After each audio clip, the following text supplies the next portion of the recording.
Asanteni sana nyote. Leo ni siku nzuri ya Kiingereza. Kweli kabisa. Mfalme na Malkia, wajumbe wa Uingereza, marafiki, wanajeshi na wageni mashuhuri, karibuni sana katika ikulu nzuri ya White House. Ni heshima kubwa kuwa nanyi hapa. Mimi na Melania hatutasahau kamwe heshima kubwa mliyotuonyesha wakati wa ziara yenu ya ajabu huko Windsor Castle Septemba iliyopita. Sasa ni fahari yetu kuwakaribisha hapa na mtakuwa na ziara fupi lakini ya kupendeza. Mtaenda pia kwenye bunge la Marekani na kutoa hotuba ambayo itawafanya wengi kuvutiwa na lafudhi yenu nzuri sana. Ni ya kifahari sana.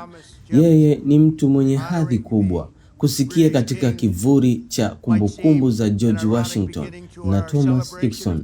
Tulimheshimu sana mfalme wa Uingereza. Kunaweza kuonekana kama jambo la kushangaza tunapoadhimisha miaka 250 ya uhuru wa Marekani. Lakini kwa kweli hakuna heshima inayofaa zaidi kuliko hiyo. Kabla Marekani haijawa taifa au kuwa na katiba, tulikuwa na utamaduni, tabia ya msingi ya imani kabla ya kutangaza uhuru. Wamarekani walikuwa na kitu cha kipekee sana, ujasiri wa maadili uliotoka katika ufalme mdogo lakini wenye nguvu ng'ambo ya bahari. Kwa karibu karne mbili kabla ya mapinduzi, ardhi hii ilijengwa na wanaume na wanawake waliobeba ndani yao roho ya Uingereza.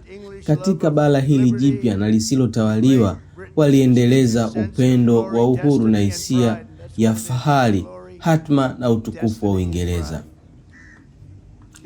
Wazalendo wa Marekani walipigania uhuru mwaka 1776.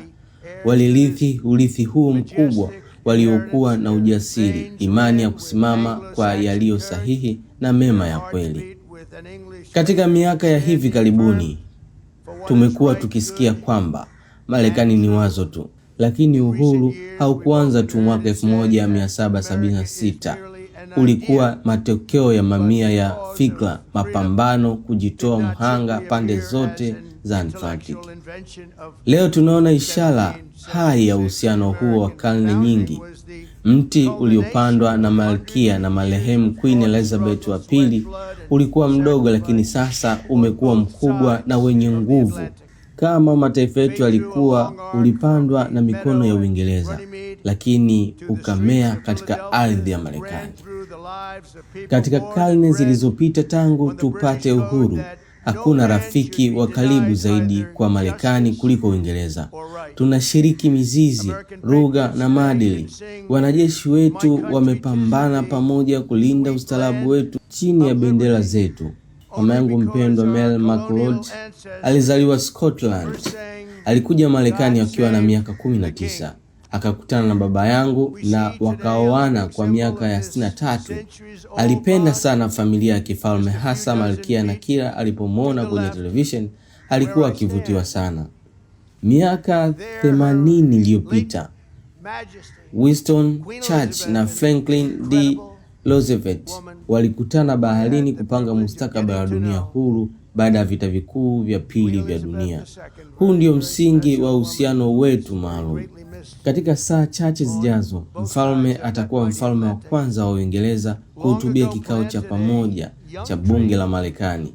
Hilo tukio la kihistoria, kama John Adam na George Washington wangeona leo, wangeshangaa kwa muda mfupi, lakini hatimaye wangefurahi kuona jinsi majeraha ya vita yalivyogeuka kuwa urafiki mkubwa.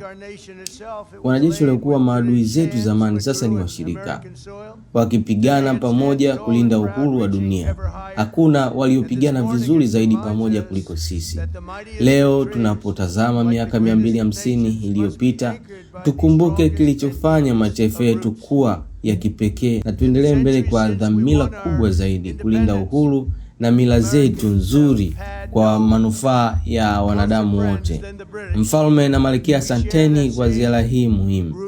Tunawaheshimu sana. Mungu awabariki. Mungu ibariki Uingereza na Marekani. Asante sana.